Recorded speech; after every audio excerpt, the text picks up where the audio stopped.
दोस्तों, छत्तीसगढ़ में लंबे समय के बाद प्राचार्य प्रमोशन को लेकर एक अच्छी खबर मिल रही है। प्राचार्य प्रमोशन के लिए काउंसलिंग आदेश जारी कर दिया गया है। इसी बड़ी खबर के बारे में हम इस वीडियो के अंदर विस्तार पूर्वक समझने वाले हैं। इसलिए दोस्तों, आप इस वीडियो को अंत तक जरूर देखें और इस महत्वपूर्ण विषय को आप लोग अच्छे से समझने का प्रयास कीजिए।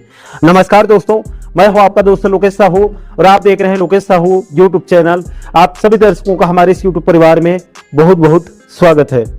दोस्तों, आपकी जानकारी के लिए बता दूं कि प्रदेश में लंबे अरसे के बाद स्कूल शिक्षा विभाग ने बीते 30 अप्रैल 2025 को टी और ई संवर्ग से प्राचार्य प्रमोशन आदेश को जारी कर दिया था, सूची को, लिस्ट को, जिसमें टी संवर्ग में 1335 और ई संवर्ग से 1478 यानी कुल मिलाकर ई और टी संवर्ग से कुल 2813 लोगों का प्रमोशन लिस्ट को जारी कर दिया गया था। लेकिन दोस्तों, इसी प्राचार्य प्रमोशन में कोर्ट केस की वजह से इसकी काउंसलिंग प्रक्रिया आगे नहीं बढ़ पा रही थी। आपकी जानकारी के लिए बता दूं कि प्राचार्य प्रमोशन के टी संवर्ग के डबल बेंच में कुल 13 याचिका दायर थी और ई संवर्ग के सिंगल बेंच में 1 याचिका दायर थी, जिसमें डबल बेंच में लगे 13 याचिकाओं की बीते 17 जून को अंतिम सुनवाई हुई और 1 जुलाई को फाइनल ऑर्डर कॉपी को जारी करते हुए बिलासपुर हाईकोर्ट ने डबल बेंच में लगे सभी 13 याचिकाओं को खारिज कर दिया था। उसी के साथ साथ प्राचार्य प्रमोशन के टी संवर्ग में प्रमोशन का रास्ता साफ हो गया था और चूंकि इस संवर्ग में सिंगल बेंच में जो 1 याचिका दायर थी उसकी लगातार सुनवाई चल रही थी और बीते 5 अगस्त 2025 को अंतिम सुनवाई करके फैसले को सुरक्षित रख लिया गया है। बहुत जल्द इसका भी फाइनल ऑर्डर कॉपी जारी होने वाला है। उसके बाद प्राचार्य इस संवर्ग से भी प्रमोशन का रास्ता जो है वो साफ हो जाएगा। दोस्तों, आपकी जानकारी के लिए बता दूं कि प्राचार्य टी संवर्ग से सभी 13 याचिका 1 जुलाई को खारिज हो चुकी है। इसलिए डीपीआई की तरफ से प्राचार्य टी संवर्ग की काउंसलिंग प्रक्रिया के संबंध में स्पष्ट दिशा निर्देश जारी कर दिया गया है। दोस्तों, जारी आदेश में यहां पर साफ साफ कहा गया है कि स्कूल शिक्षा विभाग की तरफ से पूर्व में 30 अप्रैल 2025 को जारी प्रमोशन आदेश, जिसका जिक्र मैंने वीडियो की शुरुआत में किया था, उसके टी संवर्ग के लिए पदोन्नति आदेश को जारी कर दिया गया था। उसी प्राचार्य प्रमोशन टी संवर्ग की पदांकन यानी कि पोस्टिंग की कार्यवाही ओपन काउंसलिंग के माध्यम से 20 अगस्त 2025 से 23 अगस्त 2025 तक शासकीय शिक्षा महाविद्यालय परिषद शंकर नगर रायपुर में किया जाना है। काउंसलिंग में अभी 845 नए पदोन्नत प्राचार्य टी संवर्ग वालों को शामिल किया गया है। इस ओपन काउंसलिंग में शामिल होने वाले 845 नए पदोन्नत प्राचार्य टी संवर्ग की सूची और प्राचार्य रिक्त पदों की जानकारी को स्कूल शिक्षा विभाग की वेबसाइट ईडू पोर्टल में जारी किया जा रहा है। दोस्तों, इसमें आगे प्राचार्य प्रमोशन काउंसलिंग के संबंध में कई अलग अलग बिंदुओं पर कुछ नियम शर्तें भी बताई गई है। दोस्तों, इसमें सबसे पहले नंबर पर कहा गया है कि इस काउंसलिंग में प्रतिदिन पहले पाली में 150 और दूसरे पाली में 150 यानी कुल मिलाकर एक दिन में कुल 300 अभ्यर्थियों को काउंसलिंग होगा। इसके बाद दूसरे नंबर पर कहा गया है कि काउंसलिंग प्रक्रिया प्रतिदिन सुबह 10 बजे से शुरू होने वाली है, पहले पाली की।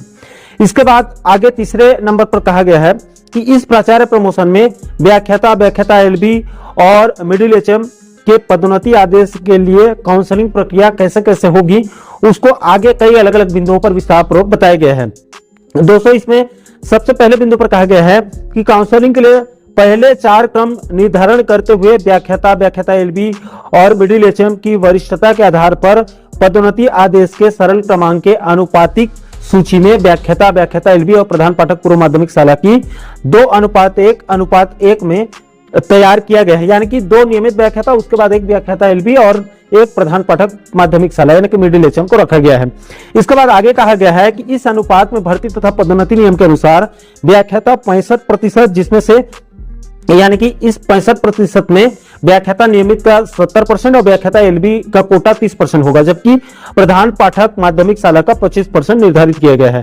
इसके बाद आगे कहा गया है कि सबसे पहले 1 साल से कम अवधि के अंदर रिटायर्ड होने वाले व्याख्याता एलबी और मिडिल एचएम को वरिष्ठता के आधार पर संस्था चयन करने की प्राथमिकता दिया जाएगा।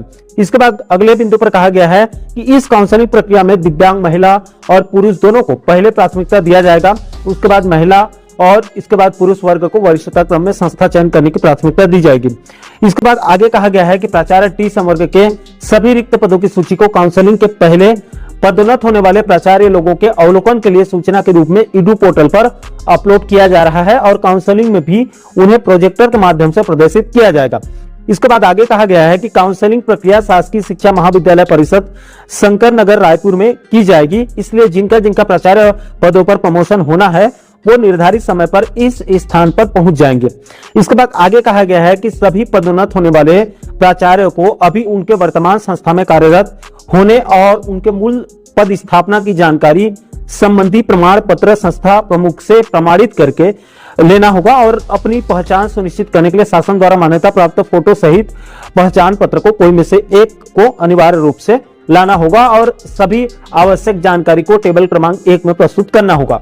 इसके बाद अगले बिंदु पर कहा गया है कि यदि पदोन्नत प्राचार्य दिव्यांग है तो उसे दिव्यांगता का प्रमाण पत्र प्रस्तुत करना होगा, अन्यथा उसको सामान्य अभ्यर्थी माना जाएगा और उसको दिव्यांगता का लाभ नहीं मिल पाएगा। इसके बाद आगे कहा गया है कि इस संवर्ग के पदोन्नत प्राचार्य प्रमोशन को टी संवर्ग में और टी संवर्ग के पदोन्नत प्राचार्य को इस संवर्ग में संस्था चयन करने की अनुमति नहीं मिलेगी। ई और टी इन दोनों में से एक विकल्प को चुनना होगा, अन्यथा प्रमोशन अमान्य हो जाएगी। इसके बाद अगले बिंदु पर कहा गया है कि काउंसलिंग में अब्सेंट रहने वाले या फिर काउंसलिंग में उपस्थित होने के बाद भी स्थान चयन करने से इंकार करने वाले पदोन्नत प्राचार्य को आवंटन के बाद शेष बचे हुए रिक्त पदों पर पोस्टिंग दी जाएगी। इसके बाद आगे कहा गया है कि काउंसलिंग में अब्सेंट रहने वाले प्राचार्य दिनांक 23 अगस्त 2025 को काउंसलिंग में शामिल हो सकते हैं। इसके बाद आगे कहा गया है कि पोस्टिंग ऑर्डर शासन के तरफ से अलग से जारी किया जाएगा।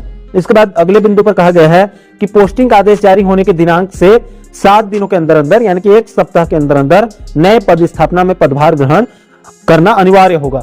इसके बाद आगे इस दिशा निर्देश के मुख्य रूप से चौथे नंबर पर कहा गया है कि अभ्यर्थियों को यह सलाह दी जा रही है कि वे अपने नाम के सम्मुख तिथि और समय का अवलोकन करेंगे तथा उनके लिए निर्धारित तिथि एवं समय में ही उपस्थित होंगे।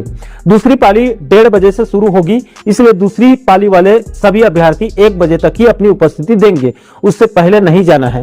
यानी कि दूसरी पाली अभ्यर्थियों को 1 बजे तक काउंसलिंग स्थान पर जाना है। इसके बाद अंत में 5वें नंबर पर कहा गया है कि अभ्यर्थियों के लिए वेटिंग हॉल सेमिनार कक्ष 1 निर्धारित किया गया है और काउंसलिंग सेमिनार कक्ष क्रमांक 2 में ही की जाएगी। इन दोनों हॉल में सिर्फ अभ्यर्थियों को ही प्रवेश की अनुमति दी जाएगी। तो दोस्तों, प्राचार्य प्रमोशन टी संवर्ग में पदोन्नत प्राचार्यों के आगामी 20 अगस्त 2025 से 23 अगस्त 2025 तक 2 पाली में सुबह 10 बजे और दोपहर 1:30 बजे से शासकीय शिक्षा महाविद्यालय परिषद शंकरनगर रायपुर में काउंसलिंग होने वाली है। दोस्तों, मैं अंत में फिर से स्पष्ट कर दूं कि चूंकि अभी टी संवर्ग से स्टे हटा है, इसलिए सबसे पहले टी संवर्ग की काउंसलिंग शुरू हो रही है। ई संवर्ग में अंतिम सुनवाई होने के बाद अंतिम फैसले को सुरक्षित रख लिया गया है। जैसे ही प्राचार्य ई संवर्ग से भी फाइनल ऑर्डर कॉपी जारी होने के बाद आगे प्राचार्य ई संवर्ग से भी जल्द काउंसलिंग प्रक्रिया शुरू किया जा सकता है। अंत में प्रदेश के सभी व्याख्याता और शिक्षकों को जिनकी प्राचार्य पद में प्रमोशन होने जा रही है, आप सभी को आपके उज्जवल भविष्य के लिए बहुत बहुत बधाई और ढेर सारी शुभकामनाएं हैं। तो दोस्तों, आशा करता हूं कि आप इस वीडियो के माध्यम से प्राचार्य प्रमोशन से जुड़ी इस महत्वपूर्ण विषय को बिल्कुल सरल शब्दों में आप अच्छे समझ गए होंगे। दोस्तों, इस पूरे मामले को लेकर आप लोगों की क्या राय है या फिर आपके कोई सवाल होंगे तो भी आप नीचे कमेंट बॉक्स में अपनी अपनी प्रतिक्रिया आप जरूर शेयर कीजिएगा। और दोस्तों, आप आगे भी प्रदेश के कर्मचारियों और शिक्षकों के साथ साथ पेंशनर्स बंधुओं से जुड़ी इसी प्रकार के महत्वपूर्ण मुद्दों पर आप आगे वीडियो देखना चाहते हैं तो आप हमारे चैनल को जरूर सब्सक्राइब कर लीजिएगा ताकि आने वाले सभी नए वीडियो के नोटिफिकेशन जो है वो आप लोगों तक तुरंत पहुंच सके। दोस्तों, इस वीडियो में फिलहाल अभी के लिए इतना ही। इस वीडियो को अंत तक देखने के लिए आप सभी दर्शकों का बहुत बहुत धन्यवाद।